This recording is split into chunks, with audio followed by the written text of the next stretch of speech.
Hola amigos, bienvenidos a un nuevo episodio de Loop Positivo, señor Daniel Campomenosi. ¿Cómo le va? Pero qué placer estar nuevamente en estas conversaciones que tanto nos nutren, pero no estamos solos. Señor Diego Schiariti, ¿cómo le va? Buenas tardes. Con hambre, ¿cómo andan? ¿Todo bien? Con hambre, ya está con hambre. Bueno, tenemos tecito por acá, ¿no? Tenemos tecito, tenemos agüita. Buenos Aires. Bueno, qué sé yo, estoy con hambre, me agarró. El agua es fundamental para que una adecuada nutrición haga el efecto que estamos buscando.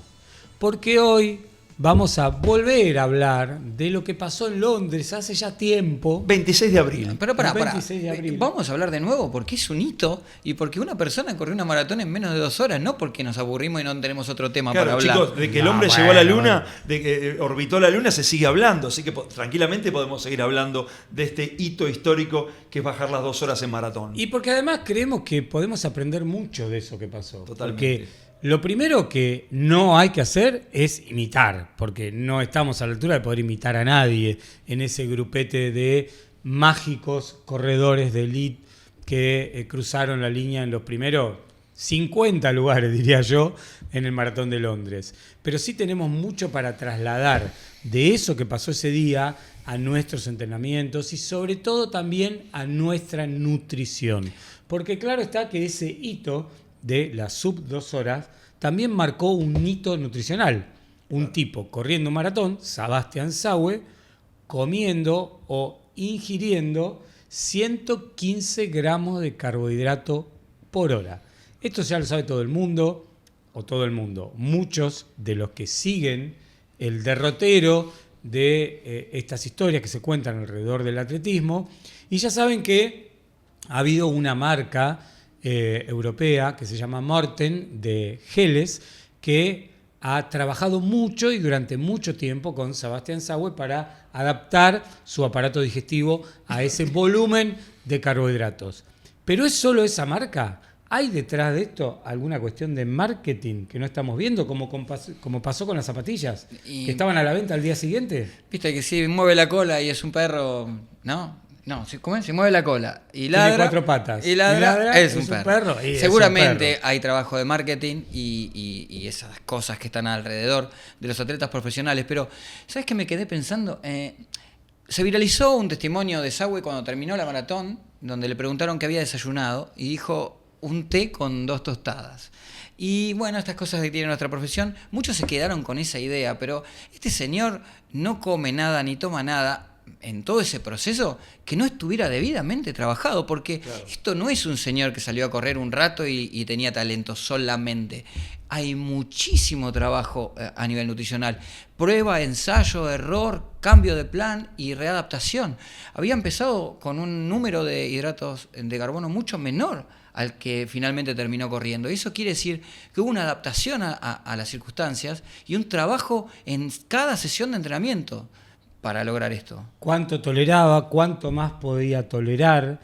En el caso de los geles, el producto que él consumía tenía glucosa y fructosa, por lo tanto hay distintos transportadores ahí de esa nutrición que pueden hacerlo más tolerable, pero también hay un trabajo de consumo energético que nosotros no hacemos. Esos tipos van a tope. Totalmente. Y lo que me parece quemando todo. Antes de seguir tomando té y tostadas, como estoy haciendo para tratar de bajar mis 3 horas y media, me parece que tenemos que hablar con una profesional. Por supuesto. La número 1. ¿La número 1? Marta, la número 1. Marta Rainoldi es nuestra invitada del día de la fecha. Es nutricionista, además es ultramaratonista, es deportista de toda la vida y tiene esto más claro. Y vamos a cambiar de lugares, así como la magia, mágicamente. Bueno, ya hablamos de ultradistancia y como vamos a hablar de ultradistancia, vamos a hablar mucho de ultradistancia y también de alimentación en endurance. Estamos con Marta Rainoldi. Marta, ¿cómo estás? Gracias por venir a Loop Positivo. Hola Javi, muy bien y muy contenta de estar acá con ustedes para charlar un rato de algo que me apasiona y me gusta mucho. Ya les hablamos de ultradistancia en el inicio de este episodio, les hablamos de Marta, les dijimos que fue jugadora de hockey. ¿Es de vóley. Perdón. de vóley, jugadora de vóley. Mucho tiempo. Del Club San Lorenzo de Almagro, una cuerva. ¿Es cuerva? No. ¿No es cuerva? No, pero en ese momento defendía los colores Eso es así. muy, muy a gusto, pero no. A gusto y con pasión, me imagino, porque es una persona muy apasionada. Cuando uno ve su derrotero, cómo empezó a correr ultradistancia, se da cuenta que se metió y de lleno. Vamos a leer solamente para tener una mínima idea las carreras que corrió con puntos UTMB. Y ahí se van a dar, por lo menos van a tener un brief de qué es lo que hizo Marta y cómo se metió de golpe y cómo fue una autodidacta hasta que llegó un momento en el que tuvo que pensar un poquito esa función de autodidacta. Pero escuchen esto, en 2022 corrió la primera carrera de UTMB, que fue la de la franquicia de Extreme, ¿no? Que se hizo en Córdoba. Sí. La franquicia de Extreme la hizo en UTMB, 53 kilómetros. Esa fue la primera carrera. Ese fue el debut. Me voy a poner los lentes porque si no, no lo voy a poder leer bien. En 2023 hizo 80K de Valhall, en 2024 50K en Nono, en Paraty también en 2024 hizo los 110K, en 2025 hizo la Fiambalá con 135 kilómetros y también corrió otras carreras, hizo Patagonia Run, hizo con otros 5 corredores los 500 kilómetros de la Puna de Atacama, en Chile. Y en 2026 dijo, bueno, esta vez me voy a Europa y voy a debutar en una carrera en Europa, y se fue a Italia, a la Toscana italiana, entre Siena y Florencia, ahí en Chianti, un pueblito muy pequeño en el medio de la montaña, y dijo, voy a hacer 120 kilómetros. Pero no pasó. ¿Qué pasó? Arranquemos por ahí esta charla, que es el primer tropezón. No lo tomo como un tropezón, la verdad es que lo tomo como una experiencia sumamente positiva, el saldo es positivo. Yo para elegir mis desafíos siempre me imagino dónde me gustaría estar corriendo, y ya hace como 2 o 3 años antes dije, yo quiero estar corriendo en la Toscana italiana. No suelo por ahí medir mucho al detalle cuando elijo ahí las carreras. Sí, la sensación que me dio, que fue la primera vez que me pasó, todos me decían, todos los corredores con los que hablaba me decían, pero mirá que Europa es como un pasito más, es otro nivel, y lo pude comprobar. Y fue simplemente eso, es como te expones a un nivel más que acá en Argentina.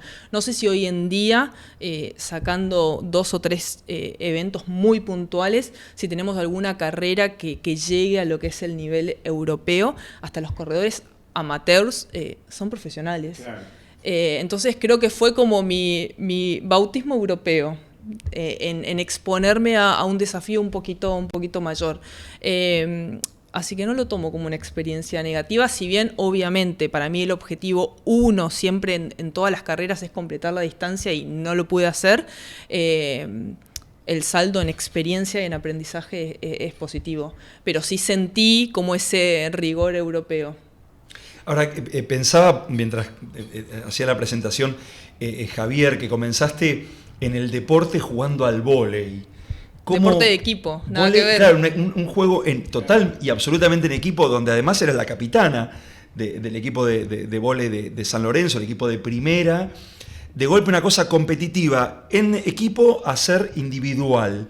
¿Qué te aportó eso? ¿Qué sentís que el deporte colectivo te nutrió para lo individual? ¿Hay algo de eso o es otra cosa total y absolutamente distinta? En principio es muy competitiva, sigue siendo muy competitiva, por lo que parece. Muy. ¿No? Hasta cuando intenté hacer un mini paréntesis, hasta cuando intenté hacer yoga, que es una actividad de calma, me acuerdo que me decía la profe, bueno, cada postura vamos a intentar sostenerla 2 minutos, y yo ya me estaba cronometrando cuánto tiempo estaba en la postura, y me decía, Marta, basta, esto no es competencia ni siquiera con vos misma, así que bueno, la competencia es como, no la puedo sacar de mí. Y yendo a la pregunta, bueno, mis papás son deportistas, mi mamá jugadora de vóley, mi papá jugador de básquet, entonces como que ya desde muy chica nací en el mundo del deporte. Sí, pero siempre con una pelota. Sí, de por medio, jugué mucho tiempo, medio que cuando tuve que definir si me dedicaba profesional, o sea, seguía en ese camino profesional o me ponía las pilas con la facu, creo que dije, bueno, vamos por la facultad, necesitaba esa disponibilidad de tiempo Claro. para cerrar ese ciclo, porque vivía en el club y entre viajes y todo se hace un poco difícil, así que ahí me separé de ese camino que hoy, mirando un poco en retrospectiva, digo, ¿qué hubiese sido de mi vida si yo seguía en ese camino profesional? Tal vez estaba jugando al vóley en Europa. Me metí de lleno en la nutrición, en estudiar, en mis prácticas, hasta que un día estaba como, trabajaba de lunes a lunes entre hospital, clínica, práctica, renuncié al trabajo del fin de semana y en mi primer sábado libre dije, ¿qué hago? Como que me fui a correr. Y empecé a correr una vez por semana y después dije, che, me siento cómoda, me ayuda a despejar la cabeza, siempre ligada obviamente a hacer alguna actividad física porque no concibo la vida casi sin hacer deporte o algún tipo de actividad. Y bueno, empecé yendo un día al parque, después dije, bueno, si lo puedo venir un día, puedo venir 2 días. Y me acuerdo que iba un sábado y hacía algo un poquito más largo y un miércoles hacía algo un poco más corto. Y me fui metiendo. Y ahí me enganché con un grupo de corredores que me dijeron, ¿por qué no hacemos tal carrera? Creo que es un poco el camino que compartimos la mayoría. Y bueno, empecé a hacer, me acuerdo, la carrera de las 4 estaciones, que era como, bueno, correr 10K. Y de ahí, nada, me fui metiendo. Primero hice carreras de calle, he hecho la media, he hecho maratón, amo la maratón de Buenos Aires. Estoy pensando en volver este año. Y bueno, poco a poco también me ayudó mucho que dentro de mi trabajo yo trabajar con otros corredores. Entonces de repente me nutro mucho también de mis pacientes que, Marta, ¿viste tal carrera, tal desafío? ¿Qué te parece? Y bueno, es como que todo, una cosa está como ligada a la otra y vivo en ese ambiente de trabajar con corredores, de ser corredora, entonces es como un poco ahí se van creando los desafíos. Desmitifiquemos el tema de la mujer y la ultradistancia. Sí. Hay un tema ahí porque, más allá de los prejuicios lógicos de otra época, hay un tema fisiológico real, digamos. ¿Cómo funciona eso y cómo se puede adaptar, digamos, y sortear? Para mí es un mito, es como también el famoso mito del muro, que en su momento me acuerdo cuando corrí mi primer maratón, no porque el muro de los 30. Y para mí, para cualquier desafío, si uno se prepara, está bien asesorado y se adapta, ya sea al estímulo o a lo que quiera hacer, no hay ningún límite, ni ningún muro, ni ninguna barrera. Lo mismo aplica para las mujeres. Sí nos puede costar un poco más porque hay toda una cuestión tal vez hormonal y fisiológica que lo puede hacer un poco más difícil el camino, pero bien asesorado y con buen entrenamiento y estrategia no me parece nada inviable el camino de la ultradistancia y las mujeres. Es más, yo estuve en Chianti, estuvo la reina de la ultradistancia, y corrió los 130 kilómetros en 11 horas. Entonces, Kilian lo había hecho en 10 y pico. Entonces, me parece que es todo un mito lo de la mujer y la ultradistancia. ¿Y qué encontraste en la ultradistancia? Digamos, porque venís hablamos, vóley, después empezaste con carreras de calle, Sí. pero la ultradistancia, ¿qué te dio? ¿Qué encontraste ahí que picó? ¿Por qué pasaste? Claro, porque recordemos que que Marta pasa de correr en la calle a correr una carrera de montaña de 53 kilómetros. Vamos a picantearla un poquito. A ver. Hizo todo lo que no se debe hacer. Puede ¿no? ser. Porque Es verdad. pasó de correr en la calle a correr en la montaña ultradistancia. Ultra directamente. Ultra short, me habían Claro. dicho. Neófita total en esa primera vez. Es como me dijeron, Marta, ¿querés venir? Mira, me acuerdo que este fue mi pensamiento. Yo dije, no me voy a ir hasta Córdoba para correr 20 kilómetros. O sea, tengo más de viaje que lo que voy a estar corriendo allá. Y me acuerdo que había corrido la maratón de Buenos Aires, septiembre. Dije, bueno, listo, me empiezo a preparar para los 53. Y cuando encaro un desafío soy como bastante absolutista. Tal vez me dicen, pero si vos no vivís de esto. Yo no vivo de esto, pero yo intento alimentarme como un profesional, entrenar como un profesional. Miro mucho y leo mucho sobre qué hacen los mejores y sé que tal vez no lo puedo hacer tal cual, pero aunque sea intento acercarme a eso. Y un poco así encaré la preparación de esos 53. Me fue muy bien y me acuerdo que uno de mis amigos me dijo cuando estaba terminando la carrera, que me estaba esperando en la llegada, vos estabas por cruzar ese arco y tenías cara de que esto es un camino de ida en tu vida. Y dicho y hecho, porque fue los 53 y de ahí pasé a los 80 de la Valhall. Como que mis desafíos son así como Ahí aparece la inquietud de Dani. ¿Qué Encont- te dieron esos 53 kilómetros que te metieron en esto y no saliste más? A mí me gusta correr, o sea, independientemente de si es en calle o si es en montaña, esto con el tiempo es como que lo fui puliendo. A mí me gusta correr y me gusta correr mucho. Y de repente, bueno, tal vez en un 21, en un 42 y se te termina el abanico de opciones dentro de lo que es calle. Y en la ultradistancia encontré, por un lado, la conexión con la naturaleza, que es algo que me da muchísima paz. Ustedes lo podrán experimentar, que no sé si es un sentimiento que se puede explicar lo que se vive en esa conexión de correr, naturaleza y cuando todo se alinea. Y soledad, ¿no? Porque Y soledad también. uno tiene que estar a gusto con uno mismo. Resuelvo muchas cosas corriendo, creo que a la mayoría también le pasa. Soy de un autodiálogo constante, muchas veces positivo, a veces no tanto. Entonces creo que encontré un poco eso, de que me gusta correr mucho, disfruto de correr mucho y transitar por todos los estados que uno va experimentando en eso, que no me lo da por ahí la calle, en donde estás tan concentrado en el ritmo muchas veces o en cumplir un determinado tiempo que no te llegas a relajar por ahí, sí, como en la ultradistancia. Hay algo que tiene Marta, me parece que por el profesionalismo que tiene en el deporte, eso lo lleva a todos los ámbitos de la vida. Y en la ultradistancia, sobre todo, tenés que ser muy profesional, Muy por más que seas disciplinado, claro, por más que seas amateur, porque si no, no lo vas a conseguir, digamos, con varios pilares, ¿no? Con el entrenamiento, con la nutrición, con lo físico. Sí me pasó ahora en Chianti que de repente la noche anterior tenía desplegado en la habitación la cantidad de cosas que tenés que preparar para correr un ultra. Y ahí decís, claro, esto no es solamente correr. Estaba como estresada armando el tema de las baterías, a ver si me iba a alcanzar la batería de la linterna, si tenía pilas, y esto, lo otro, que la alimentación era otro sector. El tema de la ropa, muchas veces esos detalles mínimos te pueden dejar afuera de carrera. Por supuesto. Y creo que también eso lo hace un poco entretenido, el hecho de que no es solamente correr, es estar bien alimentado, bien vestido, tener los elementos y las herramientas. Entonces es como, lo hace interesante. Háblale a un coleccionista de fracasos, como soy yo, en términos de visitas al nutricionista. Estoy harto de ir al nutricionista y que me partan el platito en 3 partes y que me expliquen un montón de cosas que en teoría está, y hasta que ChatGPT me lo puede decir. Ahora, cuando les hablas de correr carreras de larga distancia, primero te miran y te dicen, bueno, en realidad no deberías correr tanto porque te puede hacer mal. O sea, ¿qué pasa con esa parte de la historia de que el nutricionista, o no todos los profesionales, pueden entender que uno va a ir a buscar su límite y que eso no está mal y que eso incluso es un desafío extraordinario y que pueden colaborar? ¿Falta información o tal vez falta interés? ¿Cómo lo ves vos desde tu lugar? Primero, todavía no te atendiste conmigo, creo que deberías.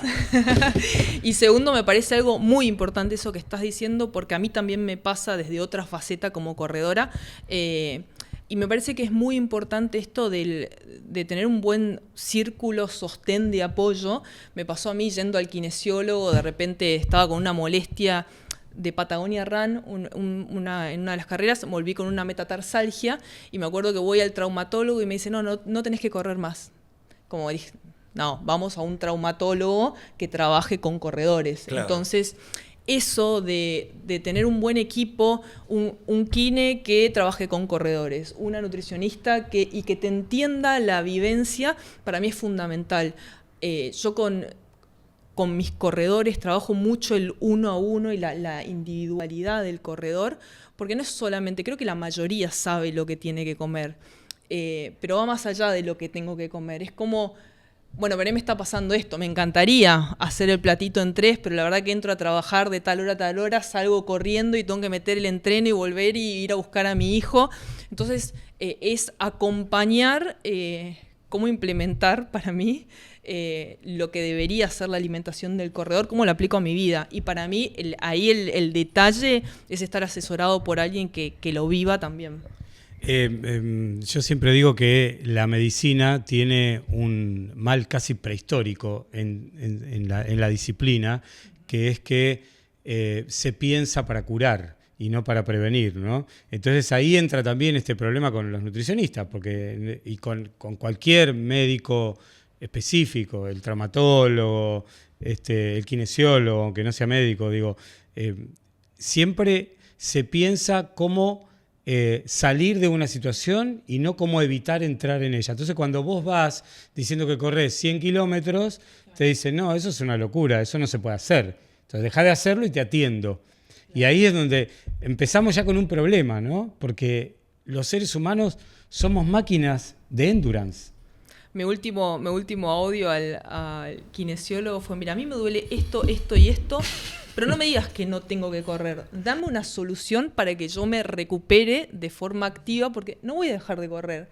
Entonces, y al trabajar también con corredores, me interpretó al toque y me dijo, Marta, no te voy a decir que dejes de correr, pero además de correr, si haces esto, esto y esto y esto, te va a ayudar. Y lo mismo desde la nutrición. No tenés que hacerlo perfecto, pero mirá que si ajustás esto y esto y esto, te vas a sentir mejor corriendo. Entonces creo que el camino es por ahí, estar bien asesorado con gente que te entienda. ¿Les parece si nos metemos en la nutrición con Marta, que nos va a aportar un montón? Partiendo de 2 medallas que ella tiene acá sobre la mesa. ¿Las muestro a cámara? Sí, por favor. Está bueno que las muestres, de Fiambalá y de...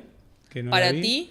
Para ti. Amo esta UTMB, carrera, UTMB. Y Fiambalá. Fiambalá, Desert no Trail. tan conocida, pero hermosa. Sí, Fiambalá Desert Trail. Sí, ¿La es una conocés? carrera Sí, claro. hermosa. Que la Me hace tocó conducirla, no correrla. Fede ¿Qué año? Lausi.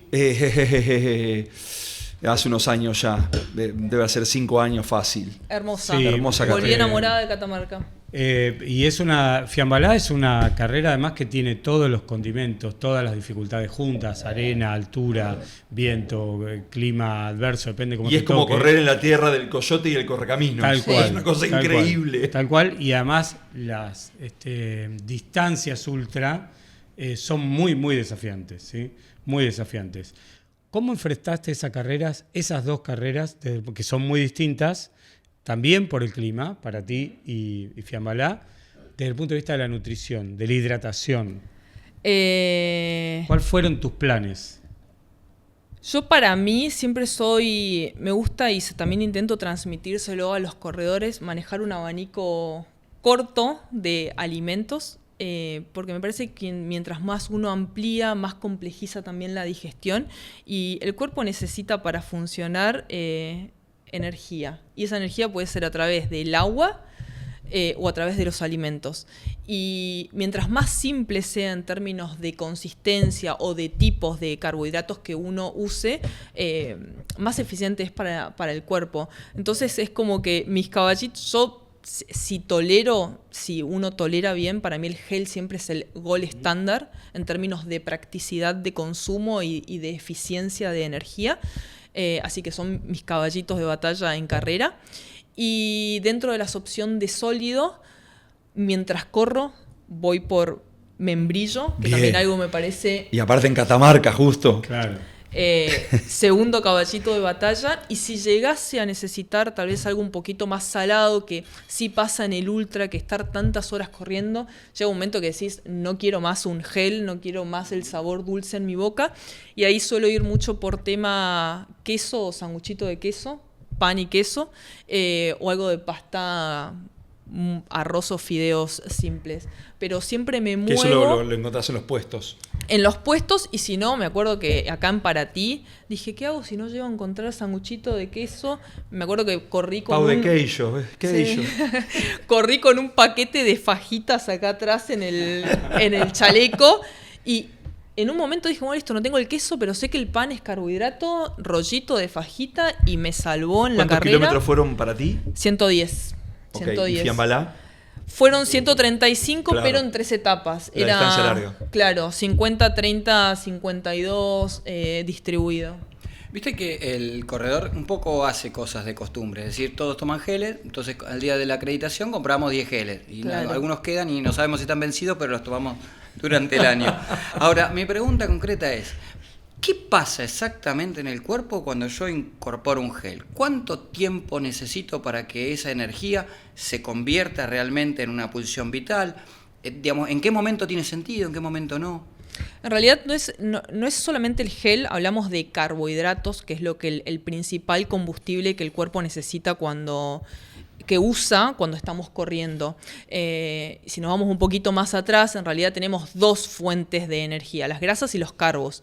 La diferencia principal es que de carbohidratos tenemos reservas limitadas, entonces tengo que reponerlos, y esa forma de reponerlos es consumiendo un gel, pero puede ser un gel o puede ser un membrillo, entonces ahí va a depender mucho de la estrategia que uno utilice, pero en realidad hablamos de carbohidratos. Y las reservas que nosotros tenemos en hígado y en músculo más o menos me aguantan a una intensidad moderada entre 90 o 120 minutos en agotarse, ¿sí? Ahí voy a quedar en cero de reservas. Y lo que decía Javi, esto de enfocarnos en la anticipación, en la prevención, forma parte de la estrategia nutricional. Yo me anticipo a la sensación de fatiga consumiendo el gel, me anticipo al calambre consumiendo el carbohidrato. Entonces forma parte de la estrategia nutricional.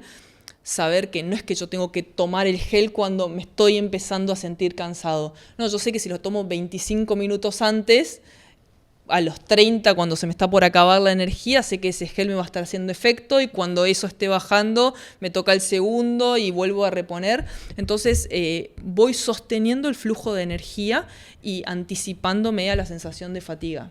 Eso es literal, digo, 25 o 30 minutos tarda en llegar el glucógeno que uno ingiere en el formato que sea. Supongo que también, obviamente, no da igual el membrillo que el gel, porque va más rápido el torrente, digamos, exacto, está menos en el sistema digestivo. Uno se absorbe más rápido que otro. Pero ¿eso es lo que tarda? ¿20, 30 minutos? En realidad lo importante que fue, no me quiero ir al tema final, pero lo voy a mencionar solamente. Ahora vamos igual ahí, ¿eh? Una de las estrategias del equipo de Sauer que ganó la Maratón de Londres, un año antes, ellos lo primero que hicieron a través de Carbono 13 es una metodología que se usa mucho en lo que es fisiología del deporte para saber cuántos carbohidratos puede oxidar mi cuerpo, o sea, cuánto consumo. Y lo importante es cubrir el gramaje de carbohidratos que mi cuerpo oxida por hora. Después eso yo lo puedo consumir cada 15, cada 20, cada 30, lo puedo tomar todo junto, pero yo necesito tantos carbohidratos por hora. Después veo cómo los distribuyo. Pero lo importante es cubrir lo que sé que mi cuerpo oxida o Así necesita. Que en el término de una hora vos tenés que cubrir esa tantos cantidad. Gramos. Que las dos variables que van a determinar cuántos carbos, o sea, obviamente nosotros corredores acá no usamos la técnica del carbono 13 para saber cuánto oxida mi cuerpo. Ok, ¿cómo puedo determinar cuánto carbo voy a necesitar? Y las dos variables principales son intensidad a la cual yo voy a correr y la distancia. O sea, no es lo mismo correr 30 minutos que correr una carrera de 2 horas, y no es lo mismo correr en una zona tranquila, zona 2 de frecuencia cardíaca, que estar en zona 4, zona 5. En una voy a oxidar, o sea, quemar, ese es el término, carbohidratos más rápido que en otra, entonces voy a necesitar más carbohidratos. Entonces, eso es lo que determina cuántos carbohidratos yo voy a necesitar, y después veo. Yo he tenido corredores en maratón que se alimentaban cada 15 minutos, consumían un gel, y de repente otros que me dicen, pero Marta, mirá que para mí es muy seguido, no lo podemos espaciar. Ok, lo espaciamos, pero complementamos acá para llegar al gramaje total. Por lo tanto, una recomendación antes de entrar en el tema final que tiene que ver con el consumo de carbohidratos que hizo Sauer en el Maratón de Londres, una recomendación para el corredor de ultra y de montaña es que siempre antes de una subida en donde va a incrementar la intensidad de carrera, básicamente porque el terreno lo dispone, es que tenemos que estar seguros que estamos equilibrados en el consumo de carbohidratos que hayamos hecho previamente, ¿no? Para mí lo más si vos tenés 12 horas de carrera, porque...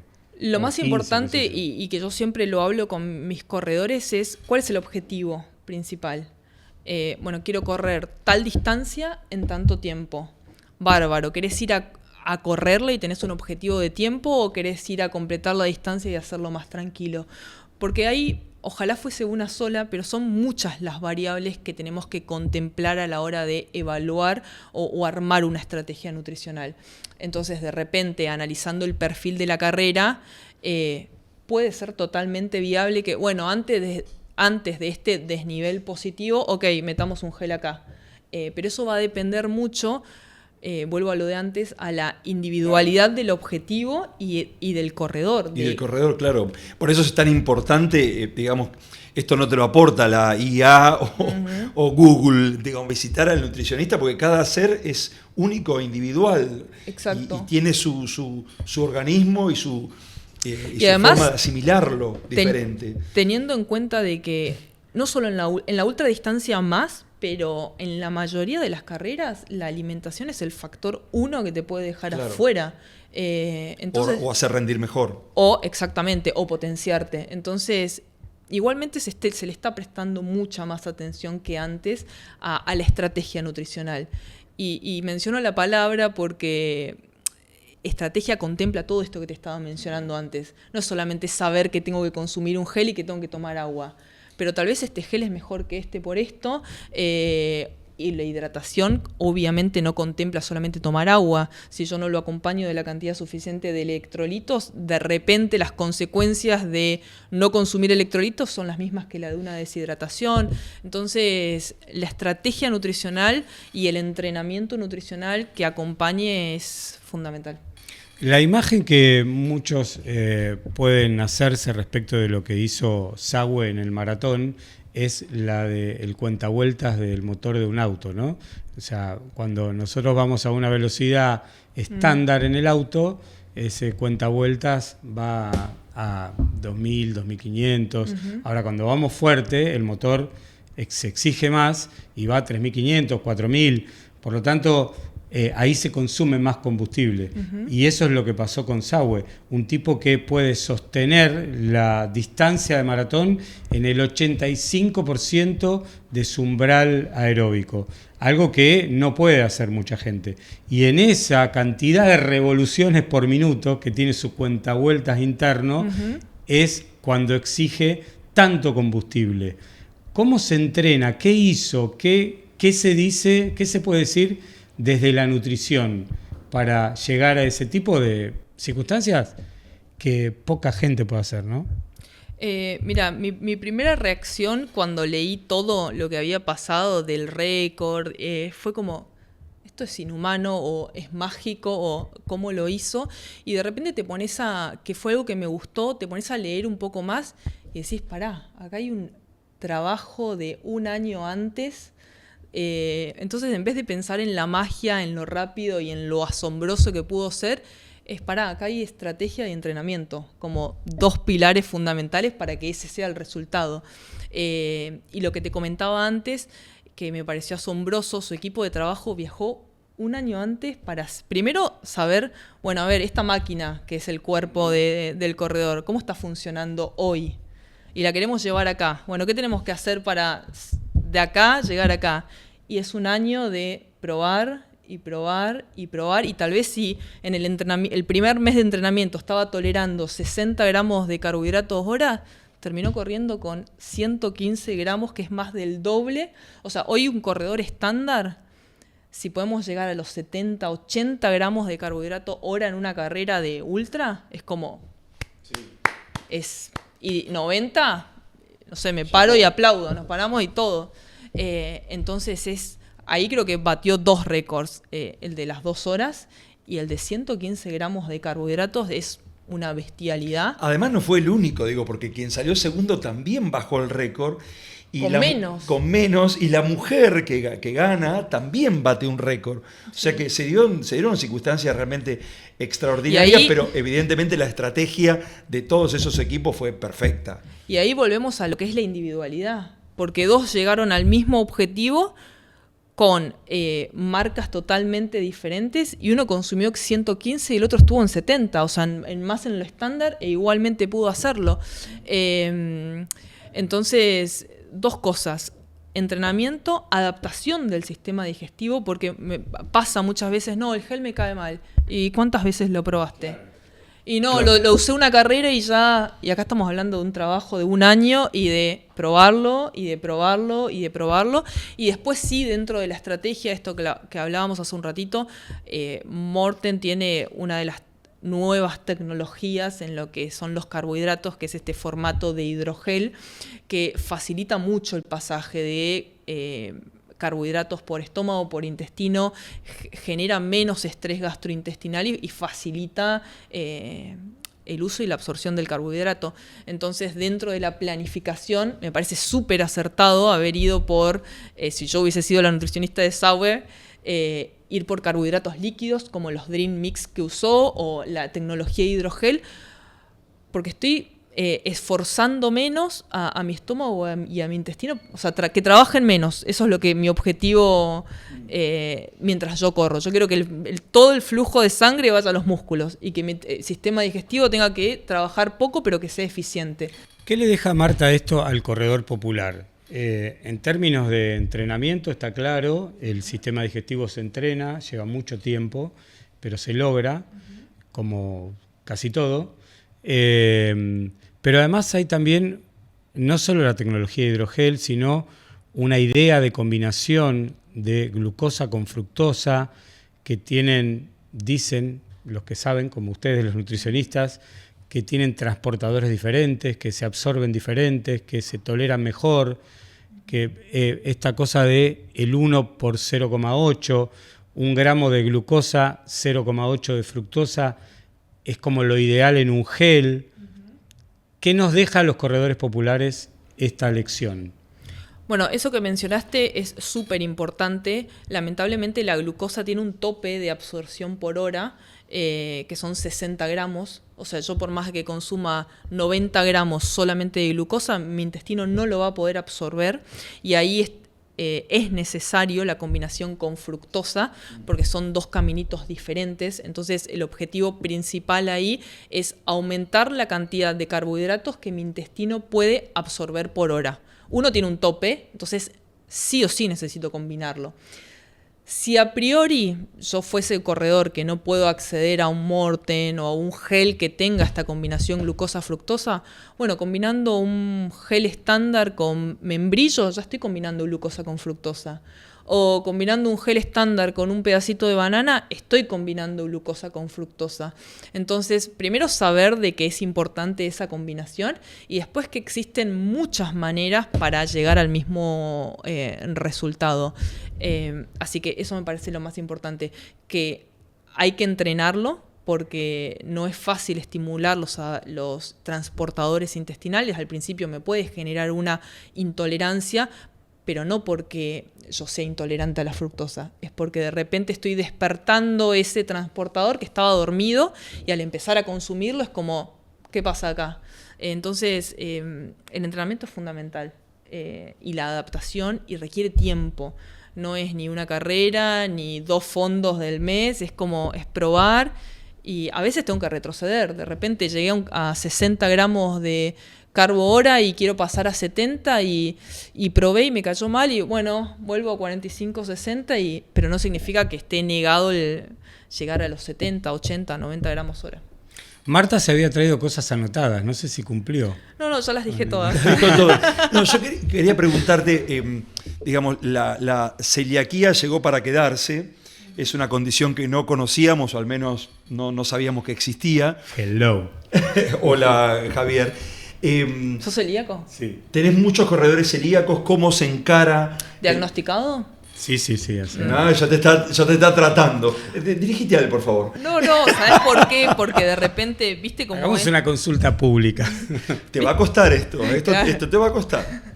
¿Viste cómo son las modas? Y de repente ahora, no quiero decir que todos son celíacos, pero nadie tolera el gluten de repente. Una cosa es la intolerancia al gluten y otra la celiaquía. Una cosa es ¿no? la celiaquía Claro. diagnosticada. Puede pasar que sea no celíaco, pero intolerante al gluten.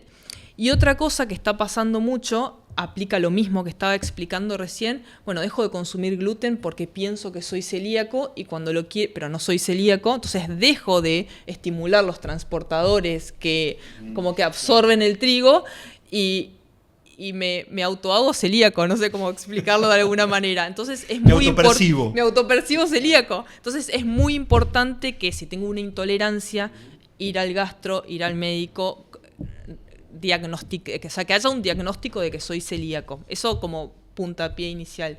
¿Y la pregunta, Golfide? No, digamos, evidentemente se ha incrementado, digamos, entre tus pacientes. ¿Tenés más corredores con esta condición? No, O con intolerancia. ¿O con la intolerancia? Distintas intolerancias. no diagnosticados, pero hoy en día Pero nada... se puede, porque hay muchos corredores que ante esto dicen, no voy a poder correr más, ¿cómo voy a hacer? Bueno, no corredor, pero Novak Djokovic es Sí, tenista 1, es celíaco, y el tipo fue el 1 del mundo, insostenido por un montón de tiempo. Entonces, bien asesorado, lo mismo pasa con vegetarianos, veganos, celíacos. Lo importante es, ok, a mí me pasa esto, mi objetivo es este, ¿cómo podemos llegar ahí? Y todo es viable de hacer, acomodando lo que necesite, y por eso está bueno esto que mencionabas recién de, bueno, hoy en día el Instagram, la IA, tanto exceso de información. Sí. Bueno, ¿qué hago con toda esa info?